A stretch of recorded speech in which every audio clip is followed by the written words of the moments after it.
Hello दोस्तों, स्वागत है आपका मेरे यूट्यूब चैनल मोस्ट एंगे इन्फॉर्मेशन में। आज मैं एक नई इन्फॉर्मेशन लेके आया हूँ जो कि दिल्ली पुलिस जो है एग्जाम का जो है आंसर की कब तक आएगा और साथ में एग्जाम का लेवल कैसा रहा, क्योंकि मैंने भी एग्जाम अभी जस्ट दे के आया हूँ कि 24 तारीख को मेरा सेकंड शिफ्ट में एग्जाम था। तो मैं एग्जाम के लेवल के बारे में भी बात करूँगा और आपकी आंसर की कब तक आएगी इसके बारे में भी आपको बताऊँगा। तो सबसे पहले चलिए आंसर की के बारे में बता देते हैं कि आपका आंसर की कब तक आएगा, उसके बाद हम एग्जाम के लेवल की बात करेंगे। तो जैसा कि आपको पता है कि दिल्ली पुलिस का जो पेपर है 14 तारीख से स्टार्ट है शायद, और 14 तारीख से स्टार्ट होकर आपका जो पेपर खत्म होगा 3 या 4 दिसंबर को खत्म होगा। 3 या 4 दिसंबर को आपका एग्जाम खत्म हो जाएगा। ठीक है, इतने तारीख बाद खत्म होने के बाद आपकी जो आंसर की है वो मुझे लगता है समथिंग 3 से 4 दिन के आपके आंसर की जो है जारी हो जाएगी। यानी कि लगभग मान के चलिए अगर 4 दिसंबर को आपका पेपर खत्म हो रहा है तो समथिंग मान के चलिए 8 दिसंबर तक जो है आपकी आंसर की आ जाएगी। ठीक है, आपकी आंसर की आ जाएगी। उसके बाद आप लोग आंसर की मैच करिएगा और आप बताइए कि आपके कितने नंबर हैं। उसके बाद मैं भी अपने आंसर की चेक करूँगा और मैं भी बताऊँगा। अब बात रही एग्जाम में जो होता है क्या लेवल आ रहा है। ठीक है, एग्जाम का जो होता है लेवल क्या है, क्योंकि जो एग्ज़ाम में बैठता है वो लेवल को अच्छी तरीके से जानता है कि उसका जो होता है लेवल क्या है। ठीक है, तो अगर हम रीजनिंग की बात करें, सबसे पहले हम रीजनिंग की बात करें तो रीजनिंग जो होता है वो आपकी जो होता है ईजी टू मॉडरेट है। ठीक है, ईजी टू मॉडरेट है। ईजी टू मॉडरेट मीन्स क्या कह सकते हैं, मतलब ऐसा भी नहीं है कि आपको जो होता है बहुत टाइम लगेगा और ऐसा भी नहीं है कि बहुत कम टाइम लगेगा। मतलब आप मान के चलिए अगर आप पढ़ने वाले स्टूडेंट हैं तो जैसे मैं था तो मेरा जो होता है रीजनिंग में मान के चलिए 30 मिनट लग गए थे। 30 मिनट लग गए थे रीजनिंग लगाने में। अब आप देखेंगे कि 25 क्वेश्चन है, 30 मिनट लग गए थे, तो बहुत ज़्यादा समय नहीं है, लेकिन फिर भी पेपर के हिसाब से तो समय है ही। ठीक है, तो रीजनिंग आपको नॉन वर्बल जो होता है देखने को मिलेंगे। नॉन वर्बल मीन्स जो होता है फिगर वाला जो चित्र मिलेगा, चित्र वाला मिलेगा, उसमें जो होता है आपके कम से कम मान के चलिए 5 से 7 क्वेश्चन मिलेंगे। 7 क्वेश्चन कम से कम आप मान के चलिए 7 क्वेश्चन आपको मिलेंगे। वहीं पर अगर हम देखें तो नॉन वर्बल हो गया और वर्बल से आपके जो होता है 18-19 क्वेश्चन मिलेंगे। ठीक है, वर्बल से।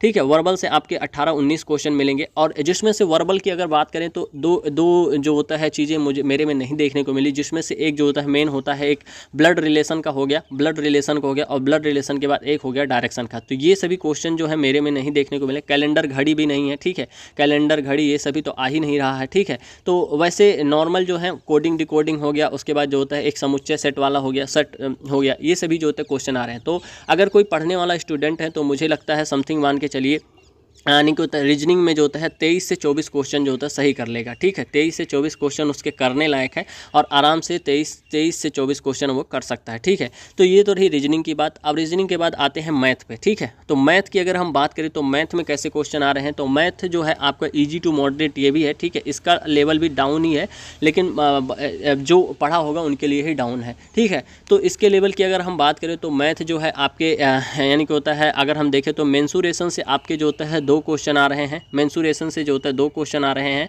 और 2 क्वेश्चन जो हैं वो हैं मेरे तो 3D से आए थे। एक जो होता है शंकु से आया था और एक जो होता है बेलन से आया था। 3D से आ रहे हैं। ठीक है, तो मेंसुरेशन से 2 क्वेश्चन आ रहे हैं। वहीं पे अगर हम बात करें जो मेंसुरेशन के बाद जो होता है साधारण ब्याज और चक्रवृद्धि ब्याज की, तो मेरे से एक SI का भी क्वेश्चन आया था। उसके बाद जो होता है कोई क्वेश्चन नहीं थे। 4 समय दूरी से क्वेश्चन थे। मतलब आपको जो होता है अगर पढ़ने वाला कैंडिडेट है तो मुझे लगता है आप जो होता है समथिंग मान के चलिए 13 से जो होता है 14 क्वेश्चन आप कर सकते हैं मैथ में। ठीक है, 13 से 14 क्वेश्चन कर सकते हैं। वहीं पे अब बात आ रही है जीएस की। ठीक है, तो जीएस जो होता है आपको जो होता है डीपली देखने को मिल रहा है। जैसा कि लोगों ने बताया है कि जीएस जो है आसान आ रही है, तो ऐसा नहीं है। जीएस जो है वो ईजी टू मॉडरेट हम कह नहीं सकते हैं, हम मॉडरेट कहेंगे जीएस को, क्योंकि ऐसे क्वेश्चन हैं जैसे आप जब जाएंगे पेपर देने के लिए तो मुझे लगता है आपको जो क्वेश्चन पता होंगे वो मान के चलिए 20 से 22 क्वेश्चन आपको जानकारी होगी और फुल मुझे लगता है 20 से 22 क्वेश्चन जानकारी होगी और अप्रॉक्सीमेट यानी कि होता है अंदाजा में आप जाएंगे तो मान के चलिए 8 से 9 क्वेश्चन जानकारी होगी। 8 से 9 क्वेश्चन जानकारी होगी, मतलब अंदाज में जैसे इसका ए लग रहा है कि बी लग रहा है ऐसे लगेगा। ठीक है, तो मतलब टोटल अगर हम बात करें तो ये भी जो है मॉडरेट ही है और बाकी जो होता है बाकी देखें तो हम मुझे लगता है कि आपका जो होता है बाकी सभी पेपर आप देखेंगे तो हार्ड ही लगेगा देखने में। ठीक है, तो अगर हम बात करें आपको इसमें जीएस में कितने क्वेश्चन कर लेने हैं, तो मुझे लगता है 35 क्वेश्चन एक सेफ स्कोर है। अगर आप 35 सही मार लेते हैं तो मुझे लगता है आप जो होता है अच्छे से सिलेक्शन ले सकते हैं। वहीं बात रही कंप्यूटर की, तो कंप्यूटर अगर हम देखें तो कंप्यूटर भी आपका जो होता है सबसे ज़्यादा क्वेश्चन जो दिख रहे हैं MS वर्ड जो होता है MS वर्ड और MS एक्सेल से, और वो भी MS वर्ड MS एक्सेल जो है वो 365 वाला जो बोलते हैं लोग, तो उसके बारे में काफ़ी सारी चीज़ें दिखाई पड़ रही हैं। क्योंकि मैंने 10 के 10 क्वेश्चन देखे, एक क्वेश्चन 2 क्वेश्चन को नहीं कह सकता, लेकिन 8-9 क्वेश्चन जो होता है आपके MS वर्ड एक्सेल के थे, और MS वर्ड एक्सेल 365 इसी के बारे में पूछ रहा है। तो आप अच्छे से जो होता है कर सकते हैं। तो अगर कंप्यूटर की बात करें तो पढ़ने वाला स्टूडेंट मुझे लगता है 7 से 8 क्वेश्चन बना लेगा। 7 मतलब 6 से 7 क्वेश्चन मान के चलिए, 6 से 7 क्वेश्चन है, क्योंकि कंप्यूटर कई लोगों का अच्छा नहीं होता है, जैसे मेरा नहीं है, ठीक है। तो 6 से 7 क्वेश्चन है।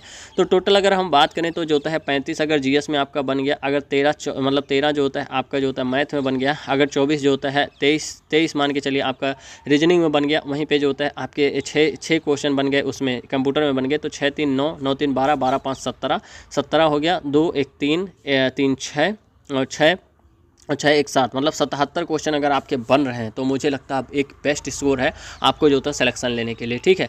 तो ये मैं ऐसी बात नहीं बता रहा हूँ, मैंने खुद ही एग्ज़ाम दिया है, तो मुझे ऐसा लगता है कि एक बेस्ट स्कोर हो सकता है 77-78, ठीक है। अगर आप कट के भी 75 पे भी आके टिक रहे हैं तो मुझे लगता है बहुत ही अच्छा स्कोर है। और आप इसके मतलब चक्कर में मत पड़िए कि आपकी जो कट ऑफ है वो 80 प्लस जाएगी, 90 प्लस जाएगी, ऐसा नहीं है। आपकी कट ऑफ 80 तक, मुझे लगता है 80 से नीचे ही रहेगी, उससे ऊपर नहीं। नॉर्मलाइजेशन का खेल हुआ तो हो सकता है बहुत कुछ ज़्यादा उतार चढ़ाव हो जाए, लेकिन उसके अलावा मुझे नहीं लगता, अगर रॉ मार्क पे हो तो मुझे नहीं लगता कट ऑफ बहुत ऊपर जाएगी। सो ये एक ओवरऑल वीडियो थी जो कि मुझे लगा कि आपको देनी चाहिए। सो आई होप कि वीडियो आपको अच्छी लगी होगी।